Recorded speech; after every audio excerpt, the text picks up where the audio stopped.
Hello again, and welcome to Portsmouth This Week, the voice of Portsmouth Town Hall. I'm here this evening with Jackie Schulz, who is our registrar of voters in Portsmouth. Jackie's going to give us a demonstration and a little talk on the voting process this November. And it should be pretty interesting because the election is going to be fascinating this year. So, Jackie, over to you. I want to thank you all for coming. The purpose of having this information night is to alleviate some of the anxiety that people may have about the November election, to familiarize you with the new equipment that that will be used. It was used in the primary election, but if you were not here or if you didn't vote in the primary election, this may be the first time that you've had an opportunity to take a look at it. First of all, we'd like to start off with the new opportunities that you have of taking charge of your own voter registration records. The information that we have on your voter registrations comes from you at some point. And you now have the ability, by going to the new website that the Secretary of State's Election Division has created called voteri.gov, and you can search your information, verify that it's accurate, and you can make changes to what you need to. Some people may have had a hyphenated name that doesn't belong with a hyphenated, or a name may have changed, or it may be misspelled. Any kind of error, a birth date could be incorrect, but now you have the opportunity to go online, not only with your computer, but you can also do so with your smartphone. And we have had people, when I've gone to the high school to do voter registration drives, not all the students remembered if they did register to vote when they got their driver's license, so they could go onto their phones and check it out. Now you have an opportunity to make changes, and you also have an opportunity to register to vote online, which is tremendously helpful. Recently, within the past few weeks, the Secretary of State has initiated another site which is called rivotes.org. If Barbara goes, yeah, she went on to that. And if you click that you're going to vote, you can say yes, and it'll tell you, are you registered to vote in Rhode Island? I don't know. You can go on that and you can check to make sure that you are indeed registered. You're registered to the party affiliation that you think that you are registered to. You can find your mail ballot, and there are also YouTube videos there about how to apply for a mail ballot and how to vote on election day. In order to cast your ballot for this election, you have a variety of options. One is the mail ballot application that you can fill out. That will mean that a ballot is mailed to your home or to an address that you have indicated that you want it sent. People who are leaving to go to Florida for the next few months can have their ballots sent there. They can have it sent to school. We have a lot of school students that have given their mail ballot applications so that they don't have to come home and try and vote. If you're a military or an overseas voter, you would fill out what is called an Ftca. It's a federal postcard application, and that is available on the Federal Voter Assistance Program site. It is specifically designed to help overseas voters and military voters find out how to apply for a mail ballot application, help them fill it out, and we'll go through the process with them. All mail ballots are mailed directly from the Secretary of State's office. They're processed through the local board of canvassers. However, they are mailed directly from the State House or from the state. And we can track it, so if there is ever any question, if somebody is getting ready to leave for Florida in 2 days and they have not received their mail ballot, we can find out if it was mailed and when they should be receiving that. And we can try and help find that ballot for them. Then the other option that you have is to come to the polls on Election Day. One of the important things to do, though, is to know where to go on Election Day. Portsmouth has 8 precincts. However, for the presidential and vice presidential election, we have an additional precinct that's going to be located here in the town hall. It's going to be upstairs in our Portsmouth room, and that is for people who are not registered to vote in Portsmouth, but who wish to cast a ballot for president and vice president only. So at that time, people would register to vote, and they would also be eligible to cast a ballot for that office only. That's the only time that people can register the same day and cast a ballot, and that's for that particular office. Everyone else can go to the exact same site we went to before to discover which precincts they live in, and that determines your ballot. I do have sample ballots here for people who would like to take one and understand exactly what the ballot is looking like, who is on it. Let's see. Another option that you have to cast a ballot is the emergency voting period. This is an opportunity for voters to come to their local canvassing office between October 19th and November 7th at 4 p.m. That's when it ends. You're eligible to cast your ballot directly here. You come ready to vote. This is an opportunity for people who have suddenly found out that they're not going to be available for to go to their polls on Election Day. It's also available to anyone else. If we do have people who cannot stand in long lines, and you're welcome to come over and cast your ballot at any time. Our office hours are Monday through Wednesday, 8:30 until 4:30.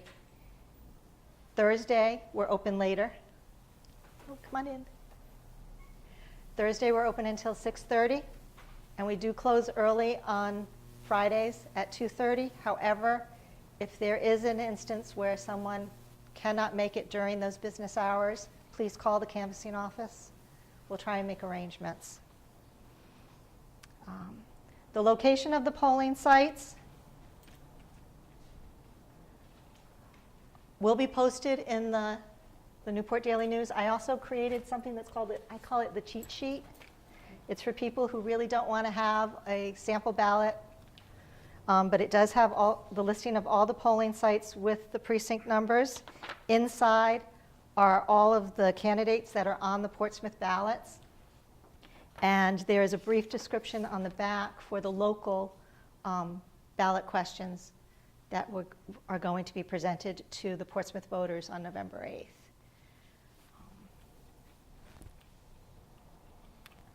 There are a lot of resources to help you understand what's on the ballot. This is your opportunity. Your ballot is the loudest voice that you have when you're speaking to your elected officials. It's the one that is the most respected. It is the one that's most heard. Therefore, knowing what's on your ballot prior to going into your polling site is beneficial to everyone. And there are many, many resources that are available for you to help you understand what's going on. If you look in the newspapers, there are many events that are going on where candidates will be meeting to express their concerns, what their priorities are. These people are asking you essentially to hire them, to work for you. So knowing their names and knowing who they are is beneficial to you, knowing where they stand. And I encourage you to take that opportunity, all of the opportunities that are available to find out who they are and what they stand for. When it comes to issues, referenda, there is the backside of a ballot, and these are very important questions that are all-encompassing. And the Secretary of State has developed this wonderful handbook. It's the Voter Information Handbook. It was mailed to every single household this week. If you haven't gotten a copy, you're welcome to take a copy that I made here. This explains the voting process. It goes over the mail ballot options and the emergency voting options that I just spoke to you. It goes into it in more detail, and it also explains the the state questions. There are 2 amendments to the state constitution. There are bond issues also. They're being asked for you to take a look at. I urge you to go to the resources that they have available here and understand them. There are 2 local questions that Portsmouth will be presenting to their voters. One is a bond issue for a new police station, and another one is a charter change to our home rule charter.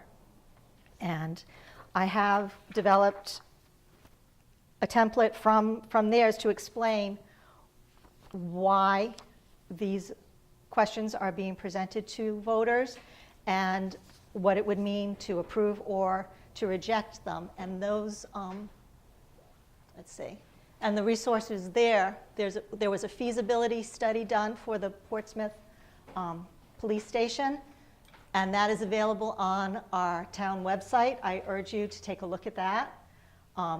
Also, the home rule charter is also available, and that is also on our website. So if you have any questions, you can go directly to the sources. Let's see. Does anyone have any questions about the voting process itself, or has encountered any kind of difficulty? All right, that's good to know.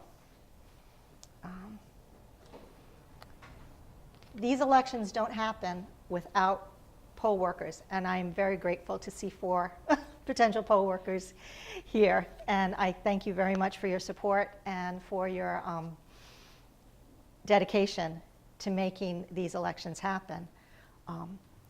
They must be staffed, and they are staffed by dedicated people who spend very long hours helping voters obtain their ballots and are able to cast them and have them counted.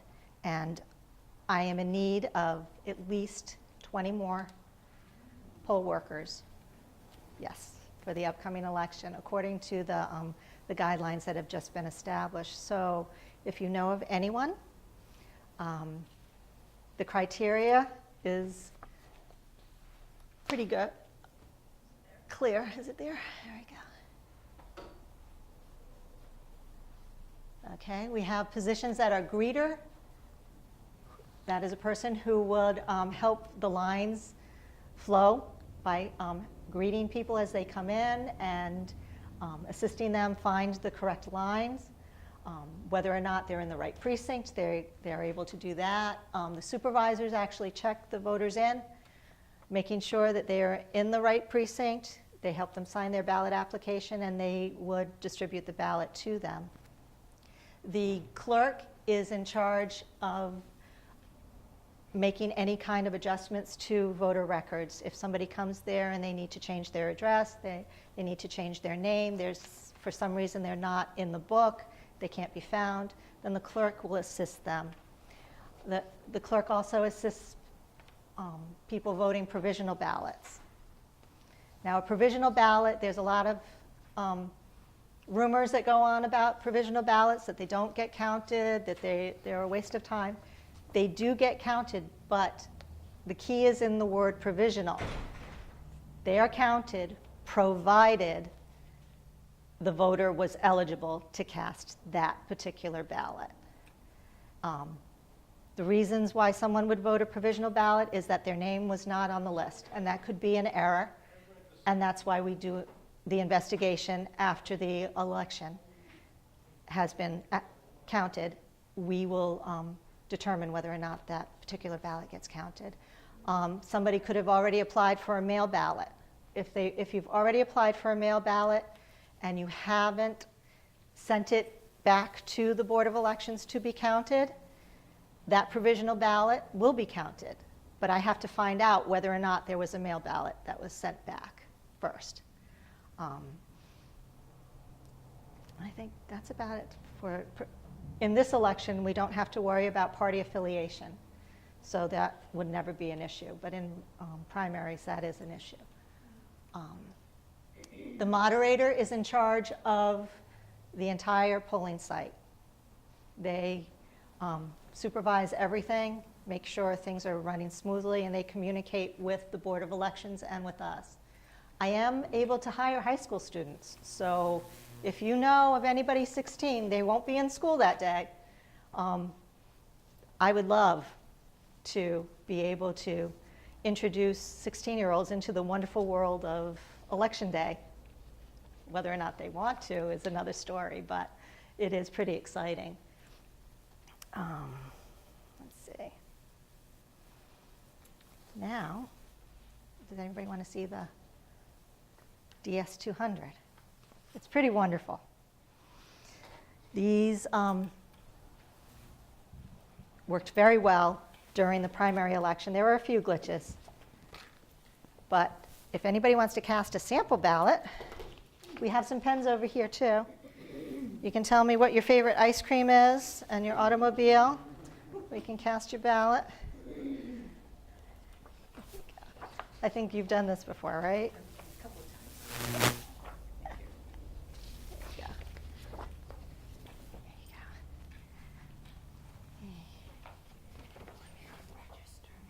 Yep, I have registration forms. Yep. Yeah. What will happen on Election Day after you've been checked in by a poll worker, by the supervisor? They will present your ballot to you in this privacy folder, because in all honesty, the only thing private about Election Day is this ballot. Everything else is public. Your polling site is a public meeting. It's an open meeting. It's subject to open meetings laws. And many people are surprised when they go to a supervisor and their name and address is announced. In the past, I've had people call me and they've been very upset by that. However, if you were to attend a town council meeting in this chambers and you went to the podium to address the council, you would state your name and address. That is exactly what's being done on Election Day. It's not a violation of your privacy. It really is a public act of voting. So your ballot itself, though, will be presented to you in a privacy folder where you'll be able to go into the booth and you'll be able to mark your ballot. The new ballots, they're a little bit lighter weight, and you fill in circles. You don't have to be within the lines. It's not a precise science, but you do need to fill in your ballot. And when you're done, you will place it back in the privacy folder if you wish to maintain your privacy, and then you'll be able to slide it into the machine. This machine actually counts the votes. If you voted in the past with the Eagle, you were alerted by a sound that let you know that the ballot had been counted. This doesn't do it. So if you're looking for an audible signal to let you know that it's been counted, it's not going to happen. But this says a blank ballot has been placed in. So if I did not cast anything, and there are people who do put in blank ballots, they want it to go, and if I have the option to have it returned back to me to cast it, and it will tell me the ballot was not cast. It was not counted. If I take, let's see, is this, do I have?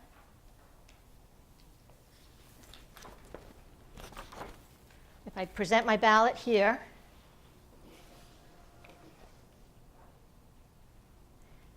now I overvoted. I was only supposed to choose 2 from a particular category, but I chose 3. So I'm going to be alerted to the fact that I did that, and I'm going to have the option of having the ballot returned where I can have that ballot voided. I would see the moderator void this ballot and be given a new one. If, unfortunately, there are people who do overvote, who say, you know what, I did not know anybody anyway, and I really don't want to take the time to void out this ballot. If I hit cast instead, that's my option, any of the other offices will be counted, but the one that I overvoted, nothing will be counted. So that's another important thing to do. When you are casting your ballot, when you're in your booth, count how many you've done. And this is a paper ballot. If you make a mistake, you can always get a new one. Even if you made a mistake on your mail ballot, you had one sent to your home, and you made a mistake, and you're like, oh no, what do I do? We contact the Secretary of State's office, we will get you a new one. There's a process, don't panic. It's paper, fortunately, not stone. But if anybody would like to come up and cast their ballot. If you do undervote, say there's a category you were supposed to choose 3, you only chose 2, it's not going to tell you that because you are entitled to undervote. So pay attention to that too. Yep.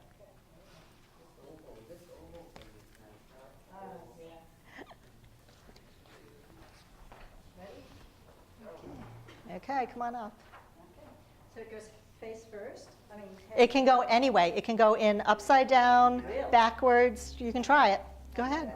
should I do it upside down? Do it upside down. Upside down? Upside down Oh, I and have backwards. on the back. See, now that's a yes. I'm not ready yet. They did that to let you know that you got to look on the back, and that will happen. Yep. Oh, that's funny.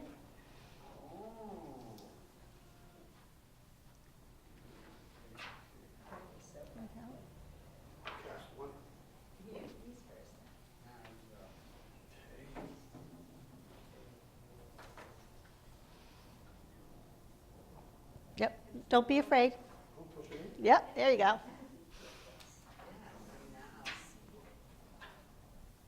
There you go. And you've been counted. He did it right. Look at that. Okay. Now I'm going to try to be a proper student.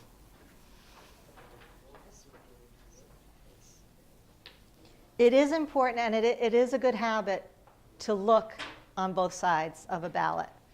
In a general election, the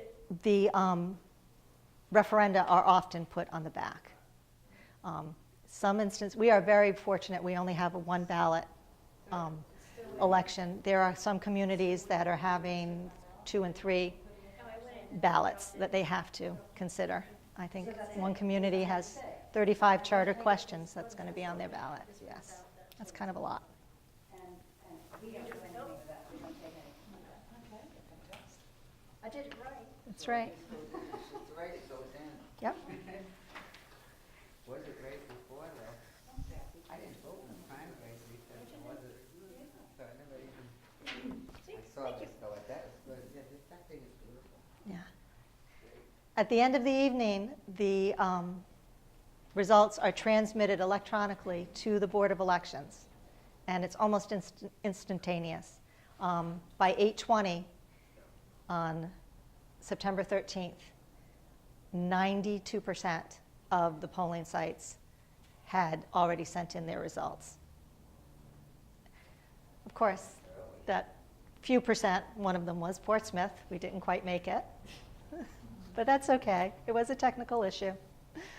But we were able to transmit very shortly once we were able to get the memory stick out. So. Could I ask you a question out of the normal? Certainly. I moved last year from California. Mhm. I'm wondering if they've erased me from the California.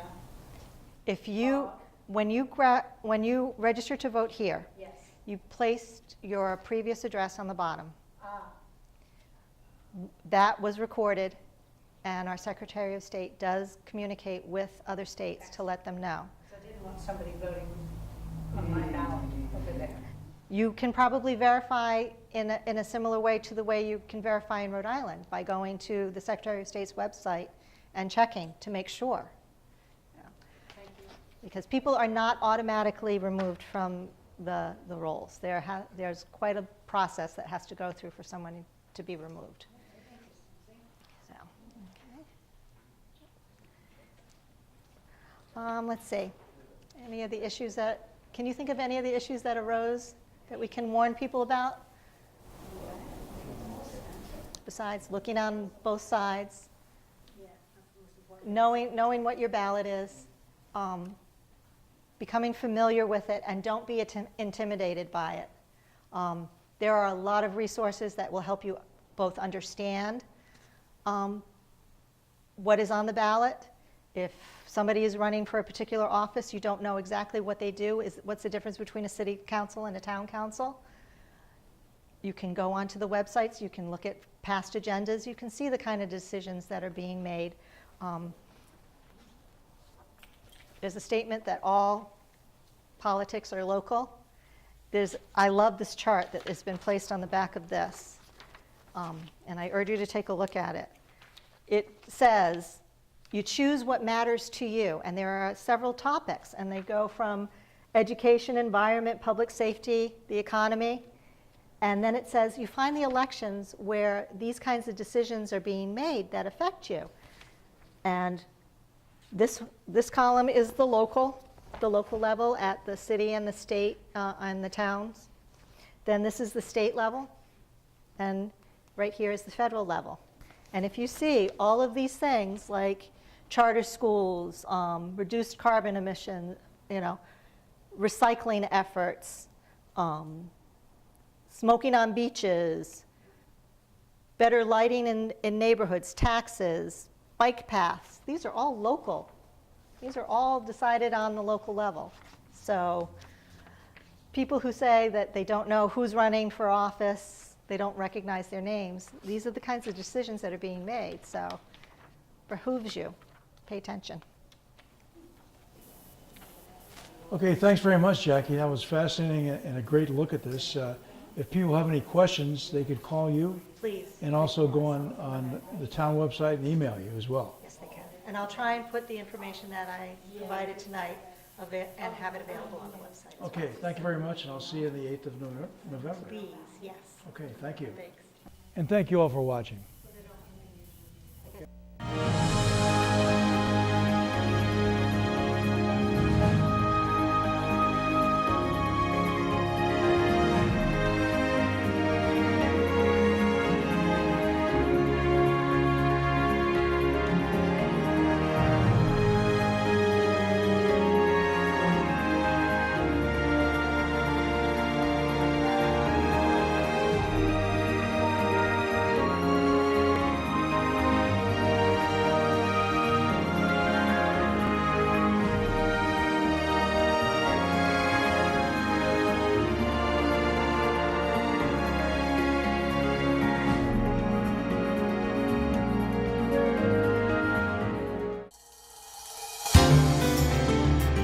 Portsmouth This Week is a regular program on Newport County Television that brings you important information on town organizations and policies and discussions with town leaders and other important decision makers.